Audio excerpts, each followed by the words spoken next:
Assalamualaikum warahmatullahi wabarakatuh. Nama saya Fadilah Ramadhaningrum, NIM 19030660 dari kelas PTNC akan menjelaskan tentang pembentukan sintesis telur, perbedaan telur fertil dan infertil, dan struktur-struktur telur.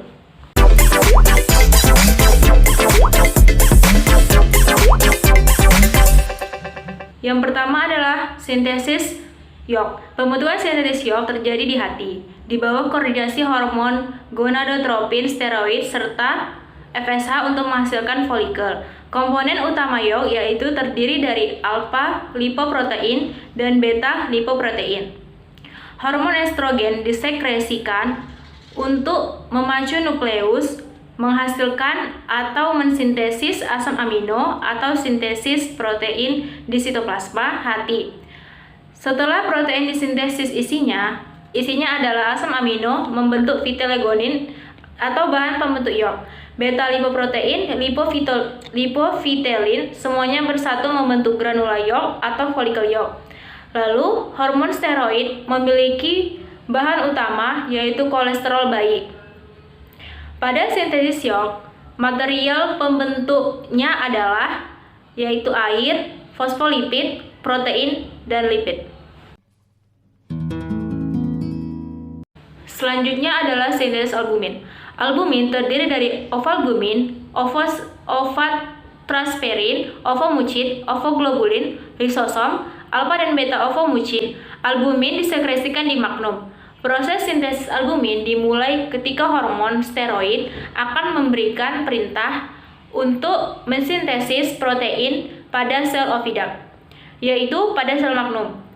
Setelah hormon steroid memerintahkan untuk mensintesis protein, akan ditindaklanjuti dengan mensintesis mRNA pada nukleus. Setelah mRNA disintesis oleh nukleus, dikeluarkan menuju ribosom. mRNA pada ribosom disebut dengan mRNA ribosomal kompleks. Di dalam ribosom dari sel magnum akan dibantu asam amino untuk membentuk albumin atau yang disekresikan di magnum. mRNA ribosomal kompleks ditambah dengan komponen asam amino akan membentuk asam amino rantai peptida. Asam amino rantai peptida akan masuk ke dalam sitoplasma sel dari magnum membentuk protein fungsional atau protein spesifik yang disebut albumen. Berikutnya adalah sintesis kerabang. Sintesis kerabang terjadi di uterus. Vitamin D berperan dalam sintesis kerabang, berperan untuk mengatur regulasi metabolisme kalsium. Kemudian, kalsium binding protein atau yang disebut dengan CABP diidentifikasi dalam kelenjar kerabang yang berperan dalam transport kalsium. Vitamin D atau vitamin D3 dengan bantuan hormon serta dibantu dengan sintesis CABP akan dihasilkan kalsium. Maka kalsium akan ditempelkan sepanjang membran kerabang. Maka prosesnya akan sangat lama, yaitu lebih kurang sekitar 18-21 jam.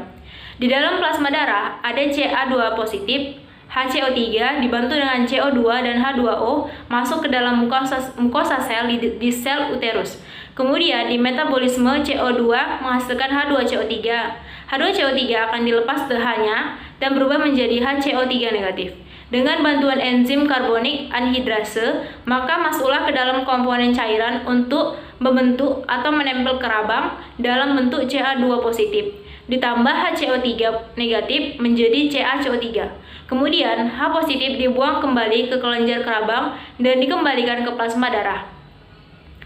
Berikutnya, fungsi H2O adalah menambahkan HCO3 di dalam kelenjar kerabang dan mengantarkannya di dalam pembentukan kerabang. Komponen utama bahan pembentuk kerabang adalah CaCO3. Struktur telur yang pertama yaitu ada kerabang. Kerabang terdiri dari inner layer atau membran inner, yaitu yang warna putih di dalam. Lalu yang di luar ini adalah outer layer. yang menempel pada cangkang atau kerabang. Lalu yang di luar ini adalah cangkangnya sendiri. Berikutnya saya akan menjelaskan struktur pada telur. Pada telur terdapat albumin dan yolk.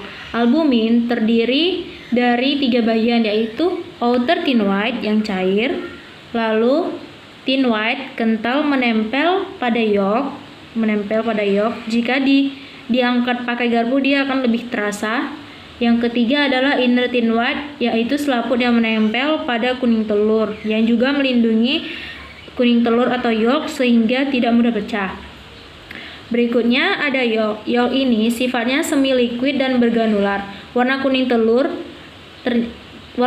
adalah dari pigmennya. Di yolk ini terdapat germinal disc yang warna putih, yang fungsinya adalah bakal embrio, yang akan menjadi bakal embrio. Lalu ada Vitelline membran. Vitelline membran ini adalah yang memisahkan antara albumin dan yolk. Setelah itu ada kalaza, yaitu tali yang membuat sehingga yolk selalu berada di tengah pada saat di dalam telur. Dan air sac atau rongga udara yang pada telur yang fungsinya adalah menyuplai oksigen untuk embrio. Berikutnya adalah perbedaan telur fertil dan infertil. Pada telur fertil akan terlihat lebih gelap karena sudah terjadi penggumpalan kuning telur. Lalu jika dilihat dengan senter akan sedikit terlihat darah dan embrio yang ada dan sedang berkembang. Dan jika dilihat dengan senter akan terlihat lebih penuh dan seperti ada bintik-bintik darah, pembuluh darah, karena embrio tersebut ada dan berkembang. Dan jika telur biasa atau telur infertil dilihat dengan senter, hanya terlihat seperti tidak ada apa-apa, hanya kosong. Sekianlah dari saya. Terima kasih. Assalamualaikum warahmatullahi wabarakatuh.